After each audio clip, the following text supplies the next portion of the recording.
Hey everyone, Foxy Gamer Super here, and today, as the title says, I'm going to be sharing with you a spooky Halloween story. Yay, except that's late. Yeah, I'm so sorry about that. I've been kind of busy with stuff, and I'm not going to sugarcoat it. I forgot to upload it, so yeah. Sorry if I sound kind of depressed. I'm just trying to be quiet, and my voice never sounds good when I'm trying to be quiet. Before we begin, this involves my best friend, who I'm going to name Alex for privacy purposes, and refer to them as with gender-neutral pronouns such as them, they, their, etc. Also, another mention, the speed paint shown is completely exaggerated for entertainment purposes. The storytelling, however, is told from my memory completely. No parts are tweaked or exaggerated. So I remember this beginning at Alex's house, where we were making slime together, because at the time we were completely obsessed with slime, playing with slime, making it, etc. I remember we spent a couple hours out there, and Alex had these sequins that they really liked. I remember they're small and silver, and they refer to them as lucky sequins, because of when a lot of kids take stuff they like hats, shirts, or just toys in general, and they call them their lucky things, because they give them a nice aura.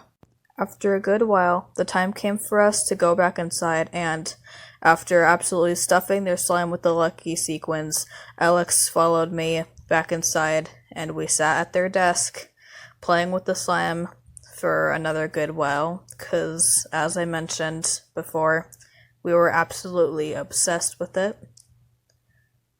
I remember after a while, I went downstairs to go get some water, and then when I returned upstairs, Alex was holding up a little toy.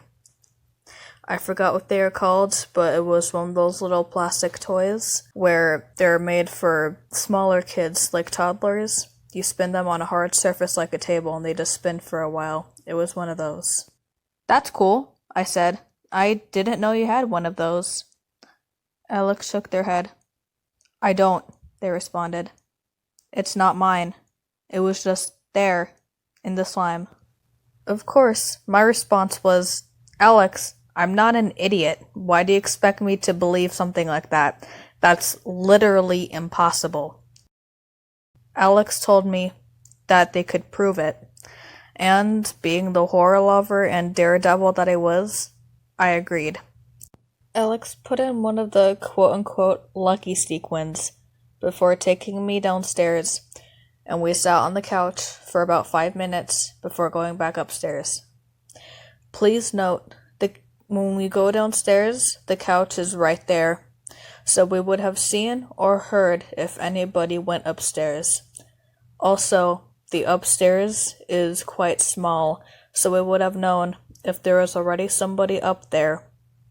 I hesitantly went over to the pile of slime that we had made sure was empty just a few minutes prior, and gave it a hard prod, and my heart leaped into my throat. There was, in fact, something inside. The hell? How was that possible? That literally goes against all laws of physics.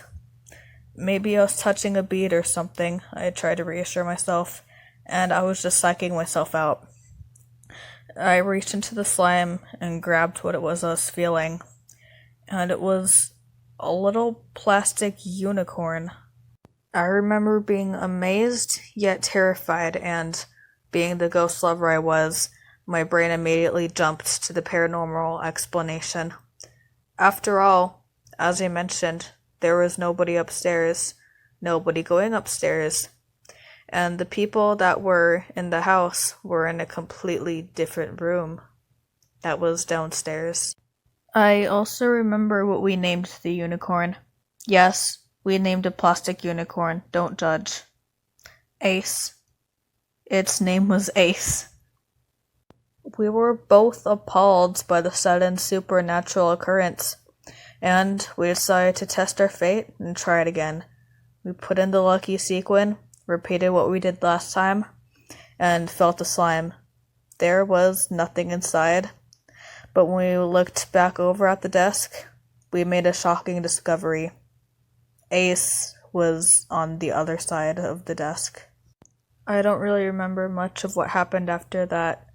All I know is that after about a week, Alex claimed that Ace had just disappeared without a trace.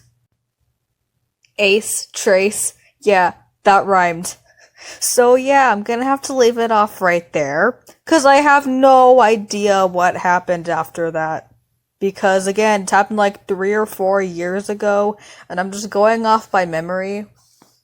So I basically just made up the dialogue as accurately as I could to fit how we were feeling and how the events turned out. But yeah, that's basically the only thing that I made up. If you guys have any explanation as to what happened, then please leave them in the comments, because that's spoopy. So I can't outro, so goodbye, stay safe, and stay awesome, and I'll see you in the next video, whenever that'll be.